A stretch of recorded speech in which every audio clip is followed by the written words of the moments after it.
स्वागत है दोस्तों, मैं हूं प्रभात और इस वीडियो में मैं आपको अलग अलग सेल्फ डिफेंस के आर्ट के बारे में बताने जा रहा हूं, जैसे कि ताइक्वांडो है, जूडो है, कराटे है, बॉक्सिंग है, किक बॉक्सिंग है या और भी कुछ है। ओके दोस्तों, तो मैं उनमें आपको जो भी आपको ऐसा लगता है कि ये सारे आर्ट्स में क्या डिफरेंट है, उन्हें आप जानना चाहते हैं, तो वो मैं आपको इस वीडियो में क्लियर करने जा रहा हूँ। तो दोस्तों, यदि आपने मेरे चैनल को सब्सक्राइब नहीं किया तो जाके कर लीजिए, क्योंकि मैं मार्शल आर्ट को बहुत ही आसान तरीके से आपको बताता हूँ। मैं कोई भी फालतू बेकार बकवास मूव आपको नहीं बताता जिससे कि उसकी प्रैक्टिस के साथ में आपका समय बेकार हो और आप रियलिटी में कभी उसे यूज कर ही ना पाएं। और दोस्तों, चैनल को सब्सक्राइब करके बेल आइकन को ऑन कर दीजिए, जिससे मेरे अगले वीडियो का नोटिफिकेशन आपको आपके डिवाइस पर मिल जाए और आप आसानी से उसे देख पाएं। उसके बाद में दोस्तों चैनल में चले जाइए, जहाँ पे आपको मार्शल आर्ट से संबंधित मेरे बहुत सारे वीडियोज मिल जाएंगे और आप उनसे अपनी मार्शल आर्ट की प्रैक्टिस को बाखूबी शुरू कर सकते हैं। ओके दोस्तों, तो चलिए शुरू करते हैं कि इन तरह तरह के आर्ट्स में क्या डिफरेंट है। तो दोस्तों, शुरू करते हैं ताइक्वांडो से। तो दोस्तों, जो ताइक्वांडो होता है, इसमें अधिकतर किक्स का यूज किया जाता है, यानी कि हम अपने पैरों का इस्तेमाल करते हैं। और दोस्तों, इसमें आजकल ये देखने के लिए मिल रहा है कि कुछ पंचेज भी इस्तेमाल किए जाते हैं, लेकिन वो पंचेज प्रॉपरली आप ताइक्वांडो में ही इस्तेमाल कर सकते हैं। रियल फाइट में उन पंचेस को आप इस्तेमाल नहीं कर सकते। और यदि आप रियल फाइट में इस्तेमाल कर सकते हैं तो बिल्कुल आप उस बंदे पर इस्तेमाल कर सकते हैं जो कि पूरे तरीके से नॉर्मल है, कमजोर है, आप सिर्फ उस पर इस्तेमाल कर सकते हैं उन पंचेस को। तो ताइक्वांडो जो है उसमें अधिकतर किक्स का इस्तेमाल किया जाता है। दोस्तों ताइक्वांडो एक अच्छी आर्ट है जिसमें कि किक्स इस्तेमाल होती हैं। 75 से % लगभग 75 और 75 से एबव इसमें किक्स इस्तेमाल होती हैं। पंचेस बहुत ही कम होते हैं, कुछ एक स्ट्रेट पंचेस होते हैं जो कि रियल फाइट में किसी काम के नहीं होते। ओके दोस्तों, वो वहाँ पर ताइक्वांडो की फाइट में केवल पॉइंट गेन करने के काम आते हैं और वो रियलिटी में किसी भी काम के नहीं होते।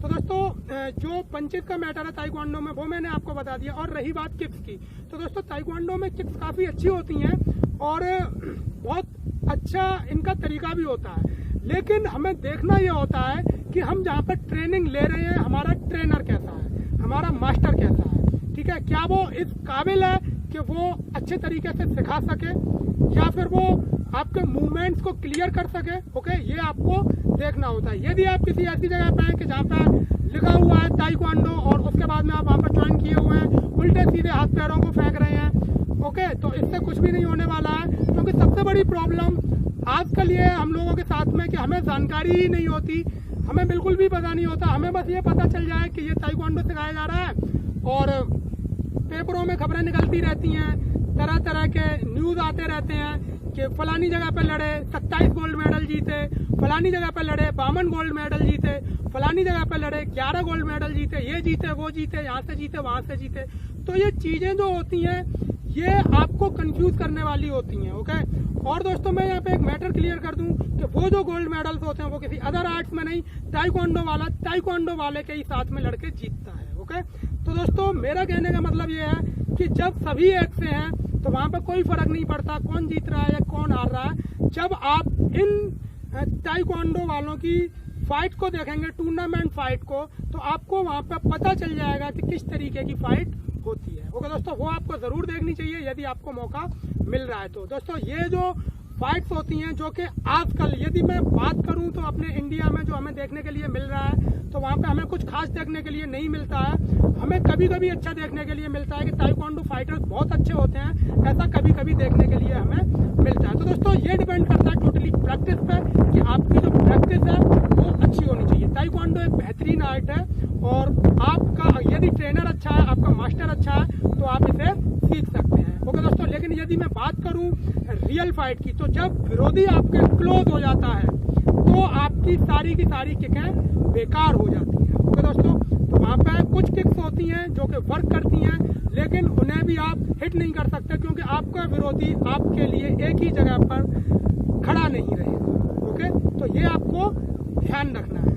तो दोस्तों ये जो आर्ट है काफी अच्छी है और लेकिन इसमें एक कमी है कि जब सामने वाला आपके क्लोज हो जाता है तो वहाँ पे आपकी किकिंग पूरे तरीके से बेकार हो जाती है। और दोस्तों एक और बात मैं कहना चाहूंगा ताइक्वांडो के बारे में कि अपने इंडिया में तो नॉर्मली ताइक्वांडो को किया जाता है और जो बेस किकें होती हैं उन्हें अक्सर किया जाता है जो कि रियल फाइट में फायदेमंद होती हैं और वर्क करती हैं। लेकिन यदि बात करें विदेशीन की तो वहाँ पे दोस्तों अलग अलग तरह की किक है। 540 तक बढ़िया है, 540 रिवर्स हुक वहाँ तक सही है, लेकिन उसके बाद में 720 ये किक वो किक ऐसे घूमना, जिम्नास्टिक मूवमेंट्स के साथ में किक्स यूज करना, तो दोस्तों वो सिर्फ एक स्टंट है। रियल फाइट में वो कभी भी यूज नहीं होने वाले हैं क्योंकि वहाँ पे एक टारगेट दिया जाता है और वो प्रैक्टिस करते हैं उस टारगेट पर हिट करने की।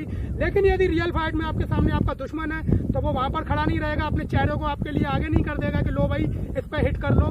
ठीक है, आपको वहाँ पे इतना घूमना या ऐसे उछलना वैसे उछलना सब बेकार होने वाला है और वहाँ पे रियल फाइट में आप किसी भी तरीके का ये यूज नहीं कर सकते। और दोस्तों रियल फाइट में आप सिर्फ 180 जंप रिवर्स हुक को हिट कर सकते हैं। 360 जो रिवर्स हुक किक होती है उसे भी हिट करना मुश्किल है और 540 को आप सिर्फ तभी हिट कर सकते हैं जब आपका दुश्मन पूरे तरीके से पस्त हो। और दोस्तों रही बात 540 को नॉर्मली हिट करने की या फिर ये जो 720 किक्स हैं, तो इनमें आपको घूमने के लिए इतना समय चाहिए कि सामने वाला आपके सामने जो खड़ा है वो बेवकूफ नहीं है। जैसे ही आप घूमना चाहेंगे या चालू करेंगे, जस्ट आप में एक किक पड़ेगी और आप कम से कम 4 फीट दूर डले दिखाई देंगे। ओके दोस्तों, तो ये इन किक्स की रियलिटी है। तो दोस्तों प्रैक्टिस वही कीजिए जो कि काम आने वाली है, फालतू की प्रैक्टिस मत कीजिए, क्योंकि वो सिर्फ आपके समय की बर्बादी है और आप उसे रियलिटी में कभी यूज कर नहीं सकते। लेकिन यदि आपको सिर्फ डेमो देना है या आप सिर्फ पैसा कमाना चाहते हैं, इन चीज़ों को दिखाना चाहते हैं, तो फिर आप इन्हें कर सकते हैं। लेकिन यदि आपको रियल में फाइटर बनना है तो दोस्तों ये सारी की सारी बेकार की प्रैक्टिस है, मत कीजिए। मैं आपसे कहूँगा कि आप 540 तक जाइए यदि आप ताइक्वांडो के प्लेयर हैं, तो इससे ज़्यादा की प्रैक्टिस मत कीजिए, क्योंकि आपका जो सामने जो फाइटर है जो खड़ा हुआ है वो बेवकूफ़ नहीं है। ओके दोस्तों, तो ये है ताइक्वांडो का मैटर। एक अच्छी आर्ट है और आप इसे कर सकते हैं, लेकिन रियल फाइट में जब दुश्मन क्लोज हो जाता है तो वहाँ पे ये वर्कलेस हो जाती है। तो दोस्तों इसमें अगली आर्ट होती है जूडो। तो दोस्तों जूडो एक बेहतरीन आर्ट है, और लेकिन इसमें एक कमी है कि जब हम जूडो की प्रैक्टिस करते हैं तो इसमें सामने वाले की यूनिफॉर्म को ही पकड़ के उसे पटका जाता है तरीके से। जूडो के 75% मूव्स में हम सामने वाले की यूनिफॉर्म को पकड़ के उसे गिराते हैं, पटकते हैं, और 25% मूव्स ऐसे होते हैं जिनमें हम उसे पूरे तरीके से ग्रिप करते हैं या उसके हाथ पैरों को पकड़ के उसे गिराते हैं, पटकते हैं, या फिर उसकी बॉडी को पकड़ के उसे गिराते हैं, पटकते हैं। तो दोस्तों वो जो 75% जो मूव है जिनमें हम उसकी यूनिफॉर्म को पकड़ के गिरा के पटकते हैं, वो रियल फाइट में बेहद कम काम आने वाले हैं, क्योंकि वहाँ पर जो यूनिफॉर्म होती है बेहद मजबूत होती है। आप उसे पकड़ के उसे पूरे तरीके से खींच के पटक सकते हैं टूर्नामेंट फाइट में या फिर प्रैक्टिस फाइट में, लेकिन रियलिटी में आप किसी की शर्ट को इस तरीके से पकड़ के नहीं पटक सकते हैं, ये बेहद मुश्किल है। और यदि सामने वाला आपका दुश्मन टी शर्ट वगैरह में है तो आप उसे नहीं पटक सकते, क्योंकि वो आपके हाथ में फट के हाथ में आ जाएगी या फिर वो बहुत ज़्यादा खिंच जाएगी। जब तक आप खींचेंगे तब तक वो पीछे हो लेगा और केवल कपड़ा ही खींचता रहेगा। ओके, तो ये नहीं होने वाला। और यदि आपका जो दुश्मन है वो ड्रेस नहीं पहने हुए है, ठीक है, यानी कि वो अपर से कोई कपड़ा ही नहीं पहने हुए, तो फिर आप उसे जूडो के 75% जो मूव्स होते हैं जिनमें आप यूनिफॉर्म को पकड़ के सामने वालों को पटकते हैं, उन्हें तो आप कर ही नहीं सकते। उसके बाद में जो 25% मूव्स रह जाते हैं उनमें से आप कुछ मूव्स को वहाँ पर अप्लाई कर सकते हैं। तो दोस्तों जूडो में एक लिमिटेशन है कि आप उसे रियल फाइट में अच्छे तरीके से यूज नहीं कर सकते। और दोस्तों जूडो जो है वो सिर्फ एक गेम है। ओके, तो मैं यहाँ पे क्लियर कर दे रहा हूँ कि यदि आप रियल फाइट में तो जूडो को इस्तेमाल करना बेहद मुश्किल है आपके लिए, लेकिन मैं ये नहीं कह रहा हूँ कि आप इस्तेमाल नहीं कर सकते। यदि आप एक बेहतरीन जुडोका हैं तो आप इस्तेमाल कर सकते हैं, क्योंकि आपको पता होता है कि सामने वाला किस स्थिति में है, किस तरीके का उसका ड्रेस सेंस है और आपको वहाँ पर क्या इस्तेमाल करना है। यदि आप नॉर्मली जूडो फाइटर हैं तो आप रियल फाइट में जूडो को यूज नहीं कर सकते। ओके दोस्तों, तो जूडो एक बेहतरीन आर्ट है, लेकिन रियल फाइट में इसमें कुछ लिमिटेशंस हो जाती हैं, और रियलिटी में ये एक गेम है। जैसे कि ताइक्वांडो भी एक गेम है, वैसे ही जूडो भी एक गेम है। तो दोस्तों इसमें अगली जो आर्ट आती है वो आती है कराटे। तो दोस्तों कराटे के बारे में मैं कहना चाहूँगा कि बहुत बेहतरीन आर्ट है कराटे, और इसमें जो 75% मूव्स होते हैं वो रियलिटी में वर्क करने वाले होते हैं। ओके, इसमें हम पंचेस का इस्तेमाल करते हैं, हम अपने किक्स का इस्तेमाल करते हैं, और अपनी एल्बोज वगैरह का इस्तेमाल करते हैं, और भी कई सारी चीज़ें होती हैं जिन्हें हम इस्तेमाल करते हैं। ओके, तो दोस्तों कराटे एक बेहतरीन आर्ट है, और इसमें क्योंकि सारी की सारी चीज़ें इस्तेमाल होती हैं इसीलिए ये इसे डेंजर बनाती हैं। ओके, तो कराटे के बारे में मैं कहना चाहूँगा कि यदि आप कराटे सीख रहे हैं तो आप अच्छी जगह पर हैं, आप सीखिए, लेकिन आपको ये देखना है कि जो आपका ट्रेनर है या जो मास्टर है क्या वो रियलिटी में आपको सही आर्ट सिखाने के लायक है या नहीं। ये चीज़ें आप गौर कर सकते हैं उसके मूवमेंट को देख के, उसकी बॉडी फिजिक को देख के। यदि वो लड़ने लायक है तो वो आपको भी लड़ने लायक बना सकता है, और यदि वो खुद ही ऐसा है और आराम पसंद है तो वो दोस्तों ना ही आपको सिखा सकता है, वो सिर्फ आपको बेवकूफ़ बनाएगा, और रियलिटी में वो आपको कुछ सिखाएगा ही नहीं जो कि आप रियल फाइट में यूज कर सकें। वो सिर्फ आपको फालतू के मूवमेंट सिखाएगा, क्योंकि जो रियल मूवमेंट्स हैं उन्हें करने के लिए एक अच्छी बॉडी फिजिक का होना जरूरी है, फिटनेस का होना जरूरी है, तभी आप रियल मूवमेंट कर पाएंगे और वो आपको सिखा पाएगा। यदि वो अनफिट है और वो खुद नहीं करता है तो दोस्तों यहाँ पे आपको ये गौर करना है कि जब वो खुद नहीं कर पा रहा है तो वो आपको सिखाएगा क्या। और तो दोस्तों मैं यहाँ पे एक बात और कहना चाहूँगा, ये टोटली हर तरीके के मास्टर्स के लिए नहीं है, क्योंकि बहुत सारे मास्टर्स जो हैं कराटे के वो इतने काबिल होते हैं कि उनके लिए इस बात को कहना गलत होगा। ठीक है, समय के साथ में अगर उनकी बॉडी की फिजिक्स बिगड़ी है या वो किसी भी तरीके से थोड़े अजीब हो गए तो इसका मतलब ये नहीं है कि वो सिखा नहीं सकते। ओके, वो खुद नहीं कर पा रहे हैं लेकिन वो आपके मूवमेंट्स को बाखूबी क्लियर कर देंगे और आपको एक अच्छा फाइटर बनाएंगे। तो दोस्तों यहाँ पे हमें अपने ट्रेनर पे फाइनली मेरा कहने का मतलब ये है कि यदि आपका ट्रेनर लगातार प्रैक्टिस में है या आपका मास्टर लगातार प्रैक्टिस में है और उसे देखने से ये महसूस होता है कि ये एक फाइटर है वाकई में, तो वो आपके लिए बहुत अच्छी बात है। लेकिन यदि आपका जो ट्रेनर है, जो मास्टर है, वो एक फाइटर महसूस नहीं होता, लेकिन वो जो आपको सिखा रहा है आपको ये महसूस होता है कि मुझे सही चीज़ सिखाई जा रही है, और जो उसके अदर स्टूडेंट्स हैं उन्हें देख के, जो कि आपके सीनियर हैं, और यदि आपको उन्हें देख के ये लगता है कि ये काफ़ी काबिल हैं, वाकई में अच्छे हैं,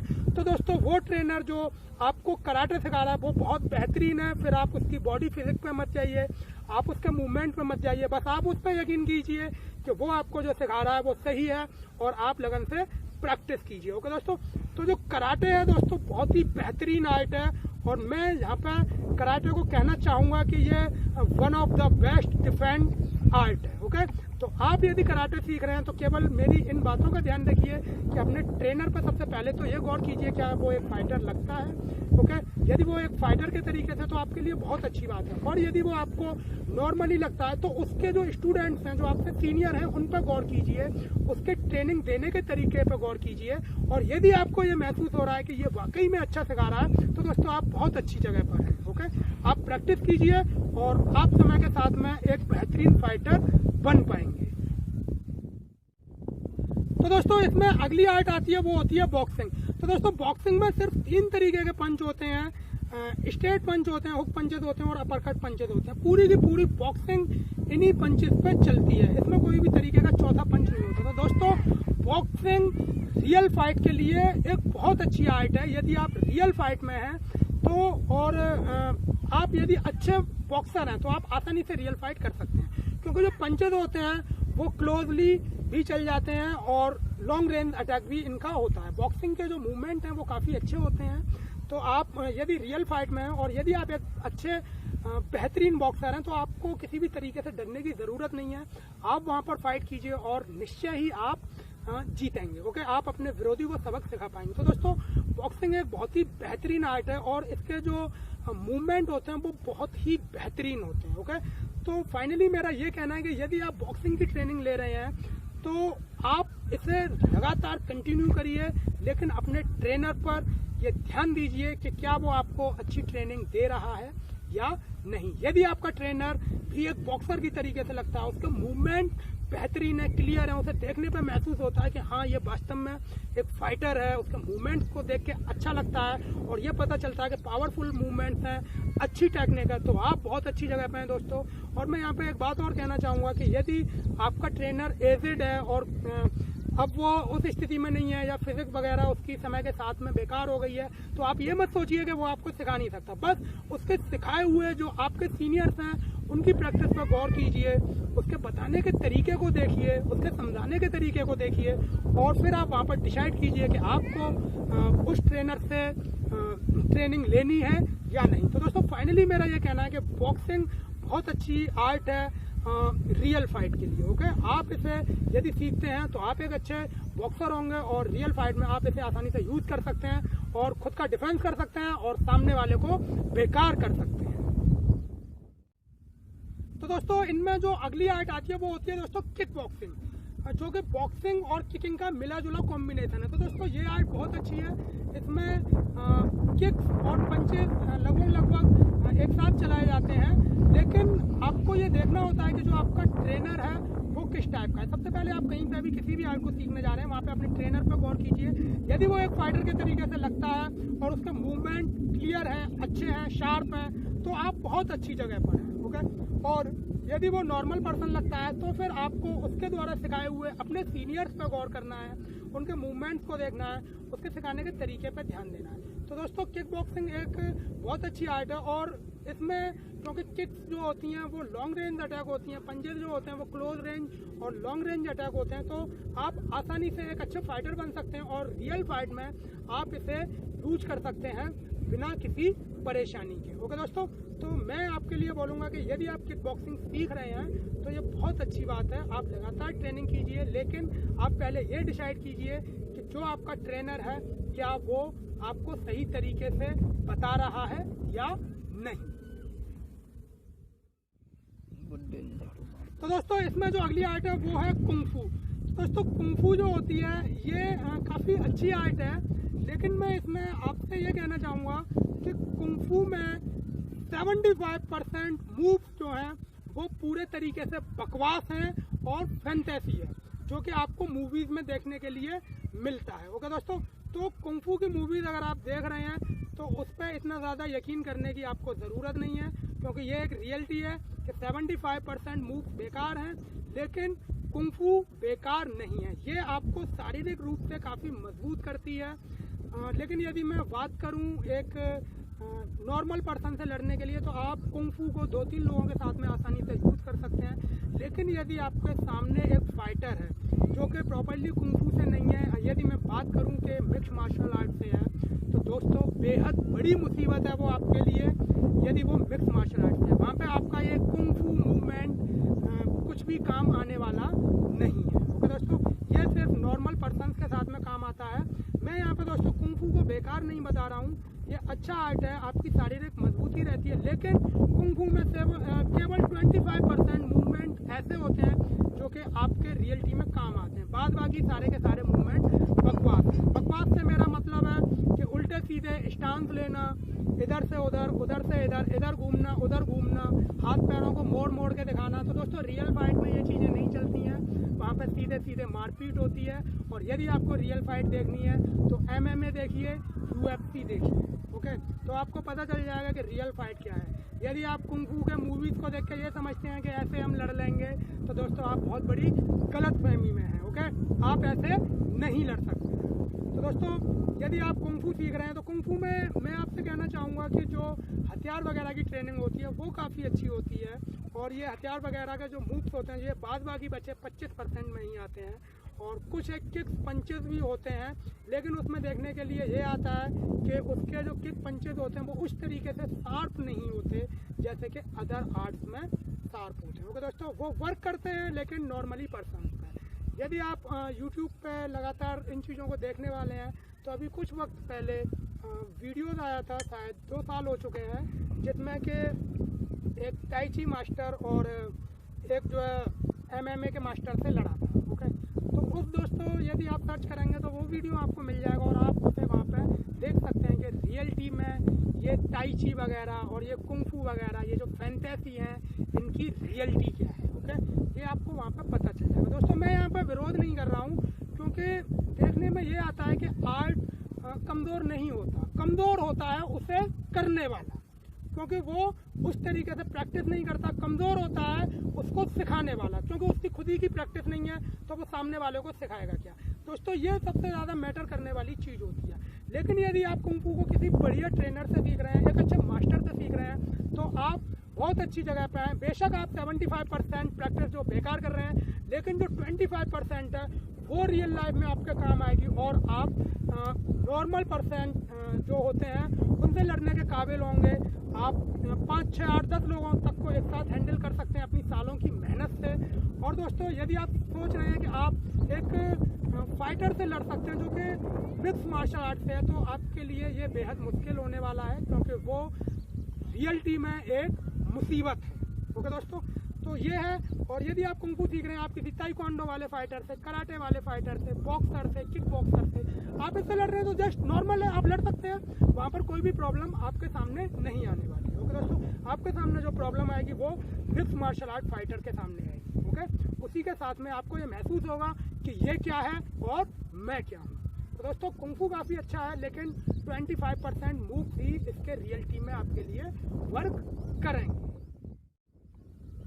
तो दोस्तों इसमें अगली आर्ट आ जाती है जुजुत्सु, जिसमें कि अधिकतर मूवमेंट जो होते हैं वो जूडो के तरीके से ही होते हैं। ओके दोस्तों, इसमें ज़्यादातर किक्स और पंचेस का इस्तेमाल नहीं होता, सामने वाले को उठाना, पटकना, तरह तरह से ये किया जाता है। और दोस्तों जो शुरुआत में जो जुजुत्सु आर्ट थी, इसके जो मूवमेंट्स हैं वो काफ़ी खतरनाक थे, जिनमें के सामने वाले को जो उसके नाजुक अंग होते हैं जैसे कि आँखें वगैरह, इनमें उंगली घुसाना, इनके लिए प्रैक्टिस करी जाती थी। तो ये काफ़ी खतरनाक मूवमेंट्स थे जो कि आजकल कम देखने के लिए मिलते हैं। ओके दोस्तों, तो मैं कह रहा हूँ कि यदि आप जुजुत्सु की ट्रेनिंग लेते हैं तो आप बहुत अच्छी जगह पर हैं। आप रियल फाइट में जब विरोधी आपके क्लोज हो जाता है, चिपक जाता है आपसे, पकड़ा पकड़ी होती है, ठीक है, उठा पटक होती है, वहाँ पे यदि आप जुजुत्सु की ट्रेनिंग पाए हुए हैं तो ये बहुत अच्छी बात है और आप इसे यूज कर सकते हैं। लेकिन आपके सामने वाला यदि फाइटर है तो आपको बेहद सावधान हो जाने की ज़रूरत है, क्योंकि जुजुत्सु जो है वो अधिकतर वर्क करती है नॉर्मल लोगों के लिए। तो दोस्तों, इसमें जो अगली आर्ट आती है दोस्तों वो है मेरी नज़र में सबसे बेहतरीन, जो कि मिक्स मार्शल आर्ट है। और इसमें दोस्तों हर चीज़ जो आप कर सकते हैं वो अलाउ होती है। लेकिन यदि हम बात करें रिंग की तो वहाँ पे कुछ मूवमेंट्स अलाउ नहीं होते हैं, पर आप रियलिटी में उनकी प्रैक्टिस कर सकते हैं और रियल फाइट में आप उन्हें यूज कर सकते हैं। दोस्तों, मिक्स मार्शल आर्ट में बहुत सारी आर्ट्स का मिक्सचर होता है और आपको हर तरीके के मूवमेंट आते हैं, आपको हर तरीके के फाइटर से लड़ना आता है, आप उसके लिए तैयार होते हैं। आपकी जो बॉडी होती है वो बेहद मजबूत होती है, पावरफुल होती है, आप बेहद एक्सरसाइज करने वाले होते हैं और एक्सट्रीमली पावरफुल होते हैं। ओके, सामने वाले को आपको काबू करना आसान नहीं होता।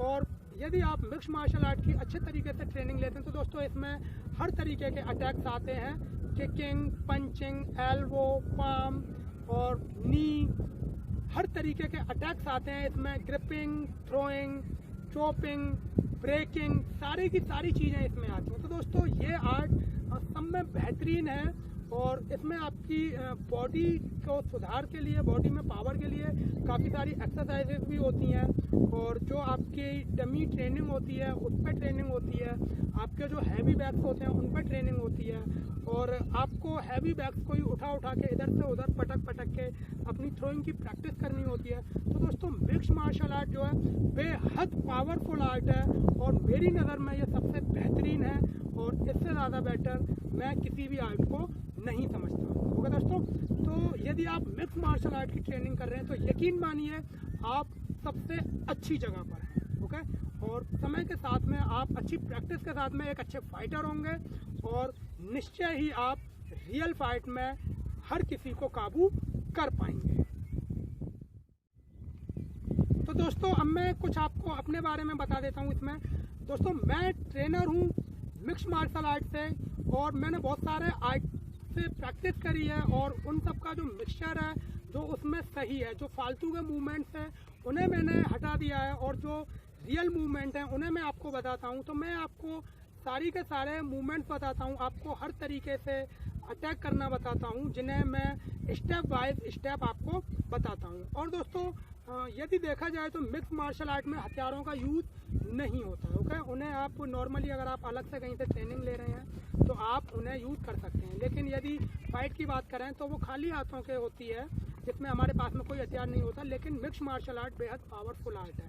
तो दोस्तों मैं जो ट्रेनिंग देता हूँ मैं मिक्स मार्शल आर्ट की देता हूँ और इसमें दोस्तों मैं अलग से अपनी ऑफलाइन क्लासेस में हथियार चलाने की भी ट्रेनिंग देता हूँ, जिसमें कि काफ़ी सारे तरह के हथियार हैं जिन्हें मैं चलाना जानता हूँ और मैं उन्हीं की ट्रेनिंग देता हूँ। तो दोस्तों मेरा जो सिखाने का तरीका है वो बिल्कुल अलग है। मैं रियल चीज़ें ही सिखाता हूँ, मैं कोई भी ऐसी चीज़ आपको नहीं सिखाता हूँ जिससे कि आपका समय ही बेकार हो और रियलिटी में आप उसे कभी यूज़ कर ही ना पाए। ओके दोस्तों, तो मैं जो सिखाता हूँ वो मिक्स मार्शल आर्ट है, लेकिन इसके साथ में मैं अपनी खुद की टेक्निक को भी आपको बताता हूँ जो कि मैंने फाइंड आउट करी है कि ये सही है और जो परंपरागत है उसकी कुछ कमियों को हटा के मैंने उन्हें सही किया है और वो मैं आपको अपने तरीके से बताता हूँ। तो दोस्तों मार्शल आर्ट को मैं अपने तरीके से बताता हूँ, मैं कोई भी परंपरागत चीज़ आपको उस तरीके से नहीं बताता हूँ। मैं पहले उसे देखता हूँ, उसमें जो कमियाँ होती हैं उन्हें दूर करके फिर उसे मॉडिफाई करके तब मैं आपके लिए उसे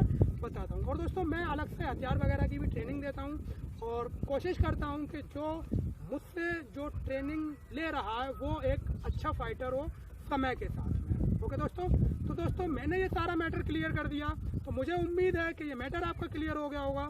तो दोस्तों कीजिए, मेरी शुभकामनाएं आपके साथ हैं।